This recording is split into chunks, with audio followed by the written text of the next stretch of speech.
performance center to that sort of standard. Mhm. And the production they can still bring forward on that to go on live TV, and the way the wrestlers can still do that in front of Mhm. like no audience is surely that's remarkable, as well as AEW doing it. Mhm. They're doing the same thing as well, and just shows how good they all are, especially on a production side as well. Yeah, it's the fact they're still going still amazes me. Like all my friends that are not quite into wrestling, they're like, "Why are you posting wrestling stuff?" So I'm like, "Yeah, Vince McMahon, he don't stop. He doesn't know how to stop, and he's going to go until there's no end, I'm sure, along with AEW and the rest." But obviously, everything else is pretty much done. I mean, if live sports is pretty much nothing available, so like WWE and AEW and these companies are like basically the only things that are available that are still going on as much as they were. It's quite incredible. I really thought they were going to have to like postpone for a little while, especially after WrestleMania. But yeah, here we are still talking about them. And I guess if you know enough about Vince McMahon, you know this is a guy who just doesn't know when to quit. So yes, it's kind of something to be admired in, I'm sure, somewhere in all of that. Obviously, I always ask people this as well, like who would be, if you could choose anybody, past or present, who would be the ideal opponent for you? If you had like one chance, Yeah, one opponent, who would that person be? Is that Shawn an easy pick? Michaels. Yeah, Right, okay. that's an easy Yeah, question. Shawn yeah. Michaels or Mr. Perfect. It don't. There ain't Good pick. there ain't no question about it, because there's people on the scene that I'd love to wrestle, and I'm sure I'll still get the chance to, because they're still young enough as well. But Shawn Mhm. Michaels or Mr. Perfect, I'm never ever going to get that opportunity, and they'd be the Yeah. two that I'd, if I could reverse the clock and start early and wrestle them, I would 100%. Yeah. The 6-year-old versus Shawn Michaels, that's where it would have to be That's a selling to point on get its that own, one, I'm yeah. sure. Now, obviously, we are all in isolation. Have you been able to get creative enough and get your attention on other things? Because I'm sure, like you mentioned earlier, you're itching to get back in the ring. Has this given you any other time to like use as a positive, apart from your training, like in terms of like character development or new ideas, some new stuff to come back with? Have you had time to do that? Have you wanted to do that? And how's that been going? Yeah, I mean, I hadn't had I mean, I hadn't thought too much about a character and nothing like that. I just Mm. the training side has been the one that's benefited for me, because I've had time to prep meals. I've had time to go into the garage and get a good enough workout from the things I Sure. have got. But as a character, I know as a wrestler who I am. I know what RKJ is. I know what RKJ needs to Hmm. needs to do or needs to portray. Hmm. So for me, I haven't really thought about any of that, to be honest with you. Fair enough. And obviously, you've worked at other promotions. You mentioned like Red Pro and that. Mhm. Who are some of your sort of standout promotions? I mean, is there any particular promotion other than sort of like WAW that you like feel has potential to go to that next level even more? Is there stuff out there, or are there smaller promotions that you've come across that you think will be coming on the scene bigger? I think you got that's a really hard question, because you look at any promotion Hmm. across the UK, any one of them could be a standout promotion. Any one of them could go to TV, because So, like I just said, I think that British wrestling producing the best wrestling in the world. mhm. So and a lot of them, a lot of people work. A lot of the guys are the same ones you'll see on most of the shows. I mean, I'm not working every single company in the UK, but even the ones I Hmm. don't work for, the sort of wrestling they're producing is amazing. And Yeah. I mean, there may be some that are bigger than the others, because of the sort of stuff they're doing, the crowds they're pulling.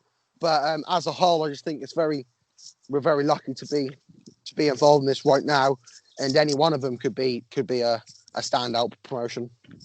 Yeah. And your style, I mean, it's pretty. I mean, how would you describe it? It's quite strong, isn't it? Like for me, like you're another one of those guys who, like when I watch you, you're kind of like very. There's a scientific approach to it, which I enjoy as an adult fan, I guess. That Yeah, you do things purposely. There's a purpose behind the move, and I enjoy that a lot more than just guys going through the motion. Not that I don't think those guys are working as hard. It's just a personal preference. But I like your stuff because it can be a little bit more. I don't know, if you watch things now, obviously we've all been exposed to like stuff like UFC and MMA. Obviously, a real fight, there are some bits in it that don't always go perfect. You know, often, I'd say about 60% of the time. And it gets a little bit sort of like mucky, I guess, a little bit gritty. And I kind of prefer that when I'm watching a show sometimes or a match. And you bring that side to it. Is that just how you've been brought up and that's how it's been sort of given to you? Or is that something you've come across and sort of implemented yourself? Yeah, sort of. I you know, most of the things that I do in the ring or portray in the ring are sort of stuff I've come up with my own. But yeah, it is, you know, as some people might know, like I do a lot of boxing, I do a lot of cage fights. I mean, I've had several boxing matches and several cage fights, just because that is something I enjoy. That is something I enjoy as well. But you know, you got to bring. For me, you got to stand out to reach the top of, you know, world wrestling. If you want to be the number one wrestler in the world, you got to be different. Because being the same as someone else, you know, there's no reason why they won't take the other person rather than you. So, you know, you got to be different and bringing that side to the ring. You know, that edgy feeling, that aggression.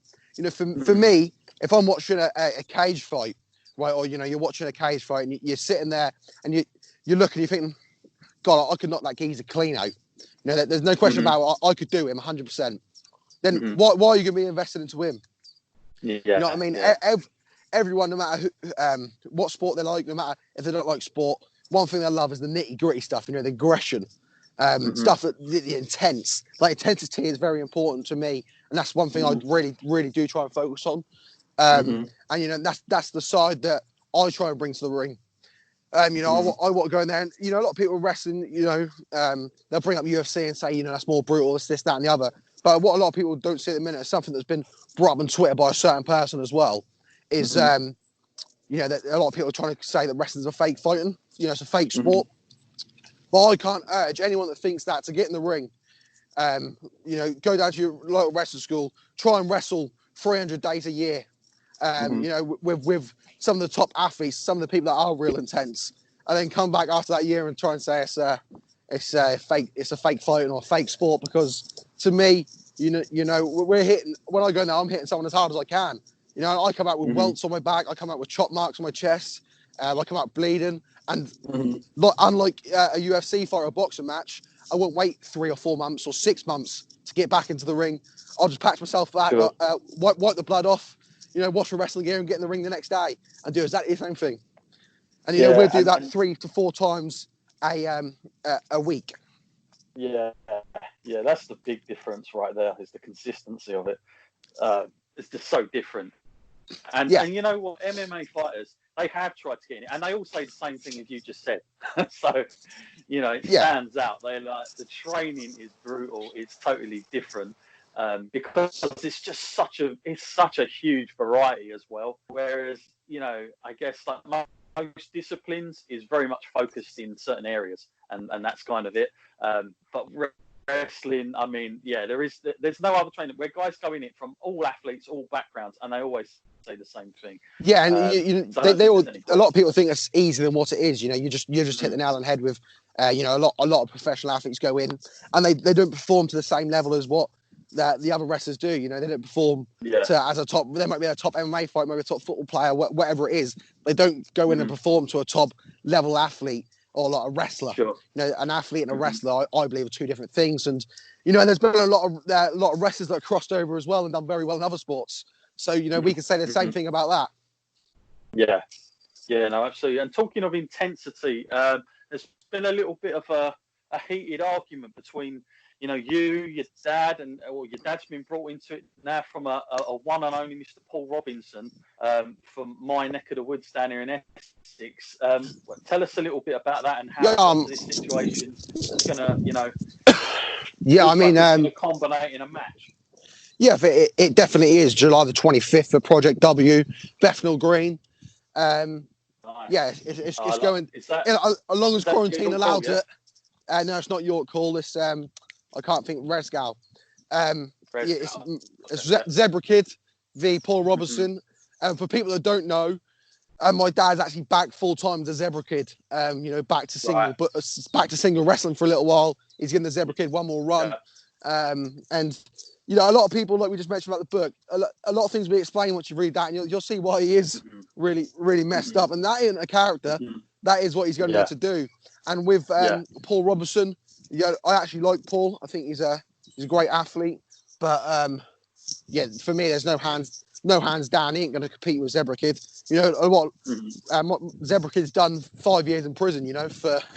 For GBH and all other sorts, and that ain't no character. That's real life. And to go in there with Zebra Kid and beat him, you're gonna have to kill him. Yeah, that's going to be a good fight, as I call it. Really, yeah, that will be a fight. Yeah, I'm scrap. sold on that one already. Yeah, I'm sold on that. That's for sure. Now, obviously, towards the end of this, I've been asking all my guests, like in all this isolation, some have you been on the whole? Are you a TV person? Do you watch much TV? And is there any shows that you can recommend to any of my listeners? I've been asking people. The one that keeps coming back is Tiger King. Yeah, I mean, I've watched that like everyone else. For me, it's actually a series that I've watched, I don't know, 5 times probably. Sons of Anarchy, I think it's one of the best. Oh, I like that. Funny enough, I've actually just started watching it again. I'm now in season 2. But even though I know where all the punchlines are, I know where everything is going down, I still get invested into it, and I still love it.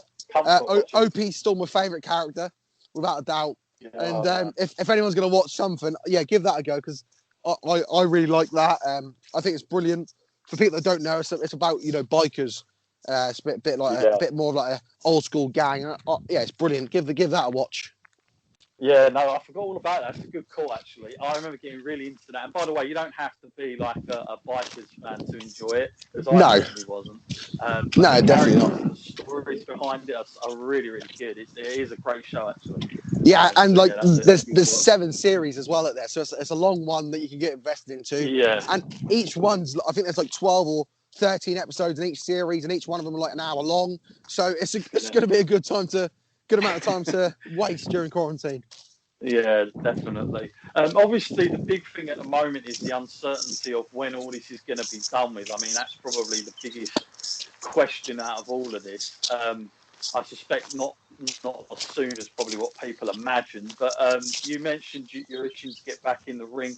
Are you somebody, when a year does come along or turn, like 2020 will come along, are you somebody that's sort of sets small goals or big goals? Do you do that often? Do you evaluate things, or do you just take it day by day? Yeah, I mean, I don't set yearly goals. There might be 1 or 2 that pop out, but just for me, I just set one big one. I want to be the best wrestler in the world. But I want to be that guy one day when some kid goes to school and they draw, their favorite hero or whatever. I want them to draw me. You know what I mean? And that's something that I strive to be. I just strive to be the best in the world, number 1 in the world. And that's like the big goal, really. Yeah, that's cool. And I mean, you sound like you come across that you're not really. I get the sense that you're not too focused about where the end goal is in terms of the stage that you're on. As long as you can just be perfect to you, I guess, is what I'm saying. Like, it seems like you're quite content to build your reputation, no matter where it is on any story. Is that how you feel, or would you? Yeah, I mean, tell me if that's wrong. And it's not far off. There'd be pro and cons to going anywhere, but yeah, I mean, I'd love to do all 3 because that's just how I am. I'd love to go to AEW, New Japan, and WWE because that's just how I am. But any one, they're the 3 biggest companies in the world, and to go to any one of them, only a certain amount of wrestlers get to go to them, and they are the best of the best. So to be in any one of them would be an honour. I think you're on the road, my friend. I think you really are. I think you're on that road. I hope so. Yeah. That's for sure. It's still an early one for you, though. So I guess you must be eager, but at the same time, it's still quite early days. So Exactly. Yeah. Just got to pick. What comes to it as and when. Cross that bridge when you come to it, so to say. And sure. To like I just said, to go to anyone would be amazing. And cross that bridge when I come to it. But there's pros, like I just said, there's pros and cons going all of them in there.